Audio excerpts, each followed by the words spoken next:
लाडक्या बहिणींना मिळणार 13,500 रुपये। नक्की लाडकी बहीण योजनेमध्ये पात्र महिलांना 13,500 रुपये कसे मिळतील व याची सर्व माहिती आपण या व्हिडिओमध्ये बघणार आहोत। तत्पूर्वी चॅनलवरती पहिल्यांदाच आला असाल तर चॅनलला सबस्क्राइब नक्की करा। आधी जाणून घेऊया की नक्की हे पैसे कोणत्या तारखेला मिळणार आहे। लाडकी बहीण योजनेमध्ये आतापर्यंत तुम्हाला 7 हप्त्याचे पैसे प्राप्त झाले असेल, त्यामध्ये तुम्हाला 10,500 रुपये मिळाले असतील। मात्र अनेक महिला अशा आहेत ज्यांना काही महिन्याचे पैसे प्राप्त झालेले आहे, परंतु काही महिन्याचे पैसे उर्वरित पैसे मिळालेच नाही। तर आता सर्व महिलांना 13,500 रुपये मिळतील।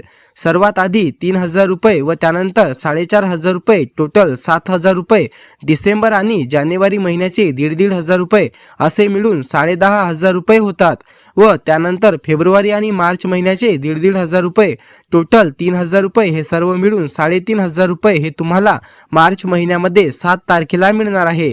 म्हणजे 7 मार्चला तुमच्या बँक अकाउंटमध्ये 3,000 रुपये प्राप्त होणार आहे व त्यासोबतच ज्या महिलांना लाडकी बहीण योजनेचे पैसे आतापर्यंत 1 रुपया सुद्धा मिळालेला नसतील तर त्या महिलांना लाडकी बहीण योजनेचे 13,500 रुपये मिळणार आहे। म्हणजेच की सर्व महिलांना प्रत्येक महिन्याचे मिळून 9 हप्त्याचे पैसे हे 13,500 रुपये त्यांच्या बँक अकाउंटमध्ये प्राप्त होणार आहेत व ज्या महिलांना आतापर्यंत लाडकी बहीण योजनेचा 1 रुपया सुद्धा मिळालेला नसेल तर त्या महिलांनी 7 मार्चला आपले बँक अकाउंट चेक करायचे आहे। कारण ज्या महिलांना लाडकी बहीण योजनेचे पैसे मिळाले नाही त्या सर्व महिलांना लाडकी बहीण योजनेचे पैसे 7 मार्चला सर्व पैसे त्यांच्या बँक अकाउंटमध्ये टाकणार आहेत। 2,100 रुपये आणखी मिळाले नाही असा अनेक महिलांचा प्रश्न होता, तर 2,100 रुपये महिना हा तुम्हाला एप्रिल महिन्यापासून मिळणार आहे अशी माहिती अदिती तटकरे यांनी माध्यमांना बोलताना दिली आहे।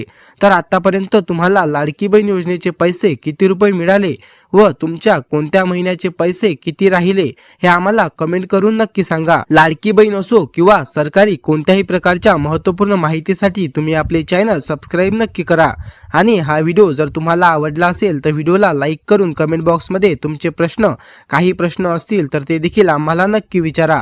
आम्ही त्या सर्व प्रश्नांची उत्तरं तुम्हाला देण्याचा प्रयत्न नक्की करू। तोपर्यंत धन्यवाद। जय महाराष्ट्र।